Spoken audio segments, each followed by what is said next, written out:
ఈరోజు ఏలూరు జిల్లా కార్యాలయం పైన పెట్రోల్ బాటిళ్లు రాళ్లతో ఒక్కసారిగా దాడి చేశారు. ఒకవైపు రాష్ట్ర వ్యాప్తంగా ఎమ్మెల్యేలు, టీడీపీ నాయకులు, ఎల్లో గూండాలు, పచ్చ రౌడీలు బరి తెగించి మరి దాడులు చేస్తున్నారు.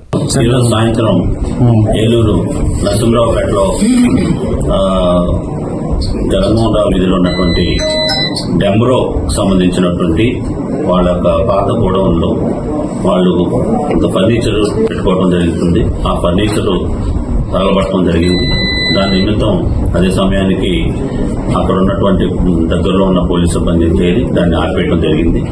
ఈ లోపల అక్కడ కొంత దూరంలో ఉన్నటువంటి గత వారం రోజులు 3 రోజుల నుంచి ఈ సాక్షి విషయంలో వచ్చినటువంటి విషయమే నిరసన తెలియజేయడానికి వచ్చి జరిగింది.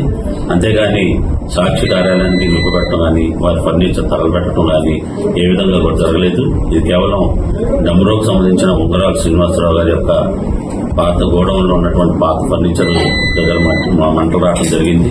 ఆ మంటలు ఏదో విధంగా వచ్చినాయి, ఏ విధంగా వచ్చినాయి అనే దాని మీద ఆలోచిస్తున్నాము.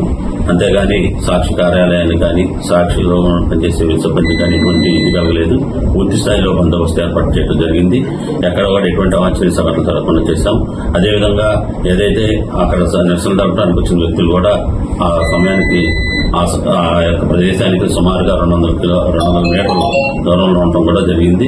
కాబట్టి ఈ విషయాన్ని గమనించి ఎవరు కూడా ఈ సోషల్ మీడియాలో వస్తున్నటువంటి పుకార్లు కానీ వర్గ వైవిధ్యాలు కానీ వివిధ వర్గాల మధ్య ఎటువంటి అభద్రతాభావం కలిగించే విషయాలు కానీ ప్రచారం చేయొద్దని మనం చేస్తున్నాం. అట్లా కాకుండా సోషల్ మీడియా వేదికగా మీ ఇష్టం వచ్చినట్టుగా ప్రచారం చేసి సమాజానికి హానికరే విధంగా వర్గ వైవిధ్యాలు పెంచే విధంగా కనుక చేస్తే వారిపైన తగిన చర్యలు తీసుకుంటామని ఈ పత్రికా ముఖంగా తెలియజేస్తున్నాం. నమస్తే సార్, నా పేరు ఉంగరాల శ్రీనివాసరావు అండి. నేను గత 10 సంవత్సరాల నుంచి ఫర్నిచర్ షాప్ నడుపుతున్నానండి. అలాంటిది 6 సంవత్సరాల కిందట ఎన్ఆర్పేటలో ఉన్న నక్కినేని శ్రీనివాసరావు గారి ఇంట్లో నేను కూడా అద్దెకి తీసుకున్నానండి. నెలకి 6,000 చొప్పున అద్దె చెల్లిస్తున్నానండి. అలాంటిది ఈరోజు సాయంత్రం నాకు 7 గంటల సమయంలో ఫ్రెండ్ తెలిసిన వాళ్ళు ఫోన్ చేశారండి. మీ గోడౌన్లో తగలబడిపోతుంది, ఫర్నిచర్ తగలబడిపోతుంది అని ఫోన్ చేశారండి.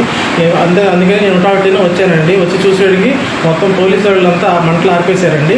మంటలు ఆర్పేసి నేను ఏమేమి కాలిపోయినా చూసి బయటకు వచ్చేటప్పటికి అక్కడ మహిళా కార్యకర్తలు అటు నన్ను రోడ్ సైడ్ వెళ్ళారండి. తర్వాత ఫర్నిచర్ నా కంప్లైంట్ కాలిపోయిన దాని నిమిత్తం ఫ్రీటౌన్ పోలీస్ స్టేషన్కి వచ్చి కంప్లైంట్ ఇవ్వడానికి వచ్చారండి.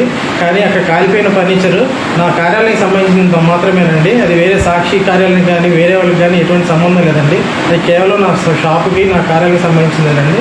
దానికోసం నేను ఈరోజు ఫ్రీటౌన్ పోలీస్ స్టేషన్కి వచ్చి ఫిర్యాదు చేశాను. కాబట్టి మీరు నాకు న్యాయం చేస్తారని కోరుకుంటున్నానండి. నమస్తే.